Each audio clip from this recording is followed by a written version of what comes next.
Hey guys, and welcome to some unit testing focusing around the new Beastmen Legendary Lord, Taurox the Brass Bull. He's an absolute beast of flesh and anger, and comes in at a whopping 2,300 gold, at least when equipped with all his goodies, which of course is how I like to do these unit testings, when we pin him up against Franz, Nikai, other similar lords, expensive lords, cheap lords, all that good stuff, to see how he does fare. Now he comes in armoured, armour piercing, and an expert in melee combat, as you'd expect from a big raging bull with two gigantic axes. He has 130 armour, which certainly isn't too shabby, and 5,526 HP, making him relatively tanky for such a large and monstrous creature.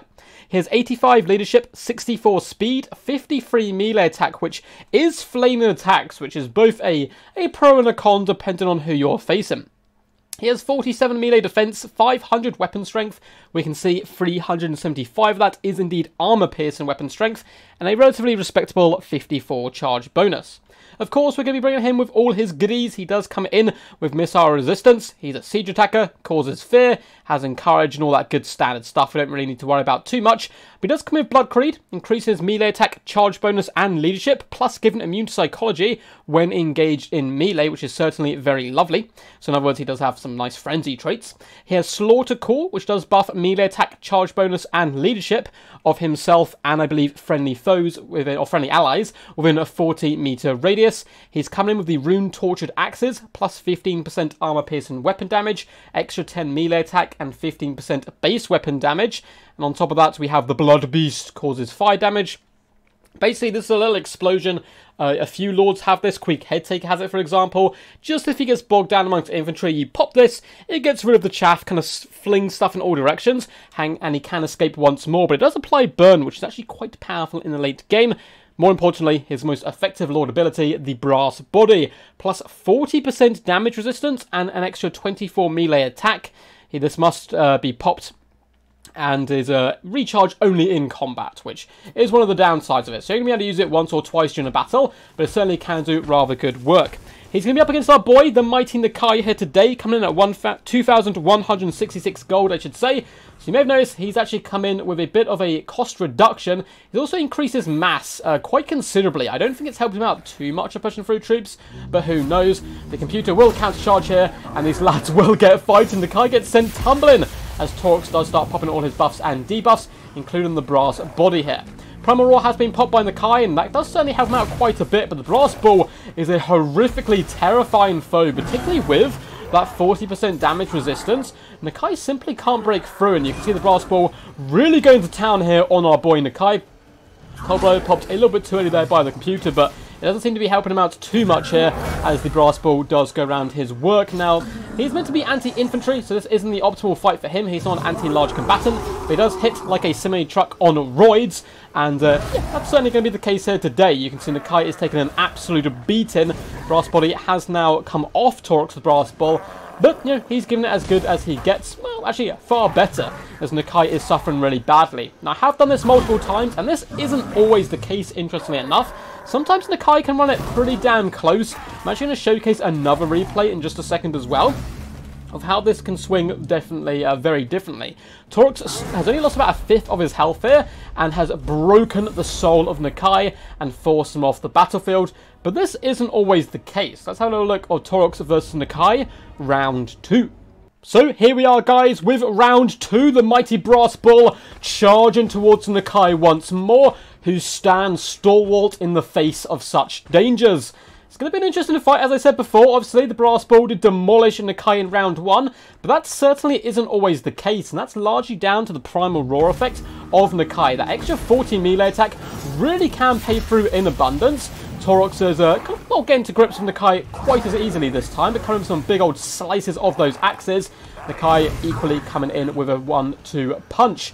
Nikai, though with Primal Roar, does get 20% physical resistance, and though it's not as great as the 40% damage resistance, can enable him sometimes to hold the line, and he's certainly given it back equally this time, which is nice to see from our boy Nikai. Big old cleaving axes strikes do manage to slap Nikai in the face, and as someone who is considered a huge meme Nikai, it's pretty impressive he can go toe-to-toe with Taurox the Brass Bull like this. Again, Nikai has had a points reduction, but I still think he's going to be relatively useless in multiplayer. But maybe, just maybe, this is somewhere where he can shine a little bit, going toe-to-toe with the Doom Bull and Taurox. Because at the moment, he's doing a fantastic job. The Brass Bull is spending some of the time on his bum, which isn't obviously too good for him, and he's getting staggered quite badly. Those big arcing strikes from Nikai can indeed stagger Taurox and stop him from attacking himself. It is still a very close fight, however. Nikai is quite low on leadership at the moment, but does of course have Cold-Blooded in the bank. And we'll fast forward through this one as we have already seen it before, but with a little bit of lucky RNG on his side, Nikai can go and punch back, and the defender, the spirit of the jungle, can indeed actually beat Taurox the Brass Bull in hand-to-hand combat. Only just about, though. You can see he is so close to death. Cold-Blooded kept him in the fight, but from my testing, Taurox wins this kind of 9 times out of 10, 8 to 9 times out of 10, but it is possible for Nikai to beat him back. But Taurox against Nikai, Taurox normally does indeed win quite comfortably, but Nikai occasionally can punch back. But let's try up against a better foe for Taurox, or inferior better foe, someone who is an infantry-sized model. Let's have a little go with Siegfried the Magnificent.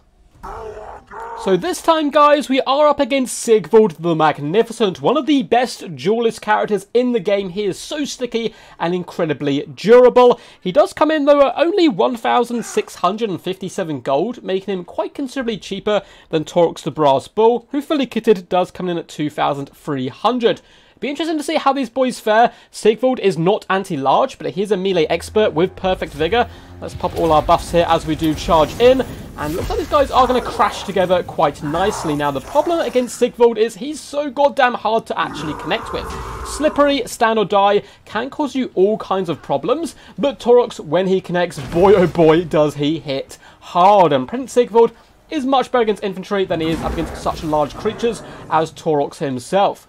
Brass Body does last quite a considerable time if we take a little look at it here. They've actually done some changes as well to the layout, which is quite cool. You can see how long your buff's going to last, and a red one shows you how long you have left before you can reuse abilities, which is very cool. So Brass Body lasts a very long time, and he is beating the snot currently out of Prince Siegfried, down to about half health, but that regeneration could start causing us a lot of problems. Now, Taurox, I think, is pretty heavy favourites in this matchup, but it will certainly take him a long time to actually pull his way through Siegfried because of that expert melee defense of 60 plus the buffs. So once those buffs to his defense do wear off, the slippery, the stand or die, Taurox really does come into his own and starts just chopping his way through Siegfried, limbs flying in all directions. And this is even more one-sided than it is up against Nikai. Almost every test I've done, Siegfried simply cannot stand up to the Brass Bull, making him quite a good option against Chaos, I think. He can do okay up against large creatures as well, but particularly at slaughtering characters like Siegfried. So Taurox against infantry foot characters is going to be a big fat menace in the night, ramming their Siegfried down to the ground. But how does he fare up against some of the larger monsters in the game, the kind of lords who can fly into battle? Let's have a little test up against the Emperor of Mankind, Franz. So guys, up next we do have the mighty Franz himself, and of course he doesn't like playing fair. Of course, he would be destroyed by Taurox on the ground, but he's going to be coming in with Deathclaw. And that's a big problem for the Brass Bull because he has a rather nice charge bonus. And because he's not going to be getting that charge bonus now and is going to guarantee to receive the charge from Franz, he can take massive damage on the way in, particularly with Garmaraz and the Reichland Runefang popped. Though he still is a big beastie, and if he can out-survive the Runefang and Garmaraz, he can certainly hit back rather hard. The problem is surviving that long. Franz loves to delete characters, it's kind of his jam, and up against Taurox the Brass Bull, it is certainly not a different equation. We can see here Franz got pretty lucky with his RNG, not taking too many hits, but he does have 43 melee defense, I believe, up against the 63 melee attack actually, so a little bit unlucky RNG here by the Brass Bull himself. And here's one of those characters where on a bad day can lose to a lot of lords, but on a good day will absolutely put them in the trash can. He's simply not connecting here with the mighty Franz, but every time he does, it is a big blow. And as soon as the Runefang and Garmaraz do go down, Brass Bull starts to stand a far better chance of fighting.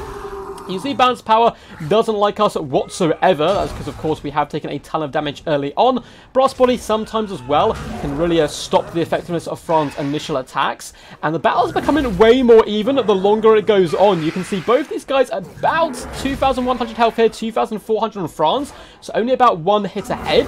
And this is a matchup which really can go either way from what I've tried out. It comes down a lot to how much damage Franz will do in the initial engagement, because as soon as the Runefang's gone and Garmaraz is gone, it is all Taurox, baby. He is just a wrecking ball of death up against Franz, and it looks like he may indeed win this one. It is quite 50-50 for the most part in this matchup between these two guys I've done on my testing. But as you can see, Taurox is struggling a little bit this time. Looks like Franz may eventually just about be able to seal the deal. We can, of course, pop Blood Beast once more. It does load the leadership, which can be quite useful in these duels. This time, though, the Brass Bull does fail. But it is pretty 50-50. So up against Nikai, he kind of wins 9 times out of 10. Siegfried, 10 out of 10. I mean, I'm sure there is some really strange RNG you can get where he stands a chance. But up against Franz, it is certainly 50-50. So let's move on to another Lord now. Let's go Ungrim Iron Fist. So up next, guys, we have the best of the best that the Dowie can bring to the field. Ungrim Iron Fist coming in at a relatively cheap 1,885 gold.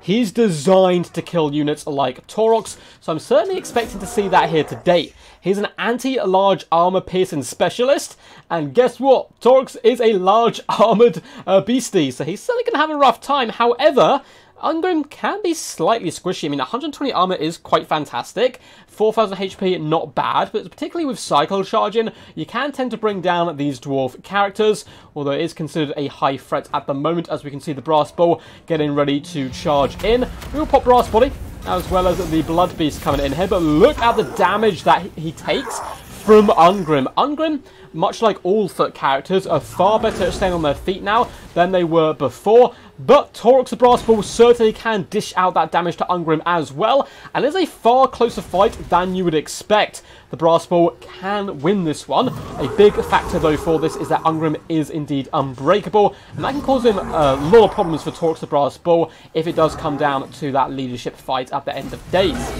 Taurox, though, as I said before, is anti-infantry. It's perfect for killing these infantry characters, and it is pretty close, but the Brass Bull does tend to win this fight. I know a lot of Dowie fans, I know I have a lot of them, aren't going to be big fans of this, but yeah, Taurox the Brass Bull often does just take Ungrim's head right off his shoulders, which is a little bit scary. Ungrim certainly can win it.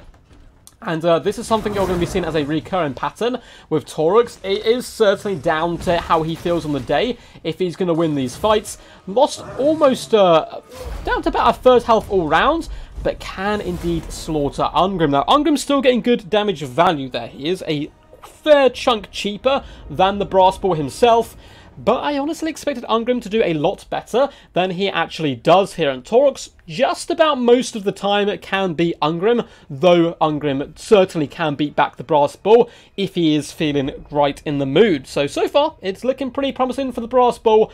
Let's play him up against a more challenging opponent in the form of Kodak.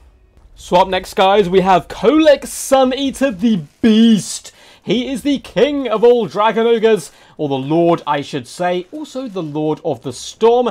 He is a typical unit that you tend to test against since Total Warhammer 1. He's kind of the OG, and boy oh boy does he hit like an absolute armoured truck. So we're going to have to see how the Brass Bull does fare here. It's not the type of target you would expect him to be good at, but we have been surprised so far. So let's pop in all those buffs and debuffs from both of us. It looks like Star Crusher has indeed gone down and Stand or Die. And Taurox does get flattened a couple of times by Kodak. Now, Taurox does, as well as Doom Balls, don't seem to suffer from Gorbal syndrome, where they kind of get just flown across the battlefield. But up against someone like Kodak, they still can get thrown around pretty bad, which you would expect. But characters are actually far better at staying on their feet than these monstrous units. And that does mean bad news for Taurox, as he gets staggered a bucket ton up against Kodak. But when he does hit, boy oh boy does he hit pretty hard, and despite the fact he's been flung around quite badly here, Kodak's actually taken a bucket ton of damage. But with Star Crusher popped, Taurox is also kind of feeling the burn at the moment, and he's spending a lot of time down on his butt, and yeah, this is kind of a problem for him. Now, he really does not get thrown around anywhere near as much as the Gorbles, and against people charging in, he tends to be fine. But yeah, against Kodak Sun Eater and some of the big like dragon units and stuff, he certainly can end up on his backside, which is bad news for Taurox. And you can see he's going to be losing this one quite comfortably. Kodak Sun Eater trying to prove who is still the OG in the eyes of Chaos. And I can confirm Kodak wins this matchup almost every single time, relatively comfortably as well, going down to about half HP. But again, he's a pretty expensive boy, so it is what you expect, at least from the mighty man himself. So up next, we're going to be taking a little break from attacking Lords, and we're going to try the mighty Star Dragon itself in action. So this time, guys, we're going to be taking on Taurox the Brass Bull with the Scaly King of the Skies, a triple gold chevron Star Dragon, which comes in at over 3,100 gold. And that's pretty scary stuff. We're just going to go ahead and straight up engage with the Brass Bull here, rather than use the breath attacks. But if it's a close fight, we can certainly test that out as well. Now, much like coming up against Franz, the Dragon is definitely going to get the charge, and is not the ideal target for Taurox to actually engage with in combat. And you can see he does get flung down once again on the charge, but is now popping all of his buffs, and that's going to make him quite tough to hit. Star Dragons do have 77 melee attack with triple gold chevrons, which is certainly quite nice, but they can be fragile beasties themselves, and Taurox, with his gouging horns there, can do some pretty disgusting work back onto the Dragon, once again when he connects. Big old tail whip from the Dragon does put us in the lead, though. Taurox is suffering quite badly now. He did get flung around a little bit earlier on, but now he's up on his feet. He can certainly dish the damage out back. And Taurox is scary, guys. I don't think he's going to be super meta in like every single matchup, but I think there are certainly going to be matchups where you're going to see him in action. Him and the Doom Bull can actually both do really solid work. I think Castle Lords can be quite nice as well, but Taurox, yeah, he can certainly dish it out, and I think we're going to be seeing him quite a bit in multiplayer, though not in every matchup, because you can still just obliterate him from range, and that's a lot of the problem with the new Beastman stuff. It is ridiculously good, as long as it doesn't get shocked. So again, mass range, again, mass skirmish is going to be very good here up against the Beastmen. As you can see, though, he's doing a fine job up against the Star Dragon, brought it down to nearly about half health. And he's significantly cheaper. Not quite 1,000 gold cheaper, but pretty close here on the Brass Bull. So he's certainly given almost as good as he gets, at least damage value-wise. But at the end of the day, particularly with breath attacks, he still will lose to such a beast. But normally gets it down to about half HP, which I think is probably just about right for a relatively expensive anti-infantry unit up against a flying beast like the Dragon. But up next, we're going to test him in a situation which is probably more nice for him. Let's check out him up against some elite infantry units. So here we have some of the finest warriors the Elvish kind can offer, the Swordmasters of Hoeth. Now, they are anti-infantry armor piercing.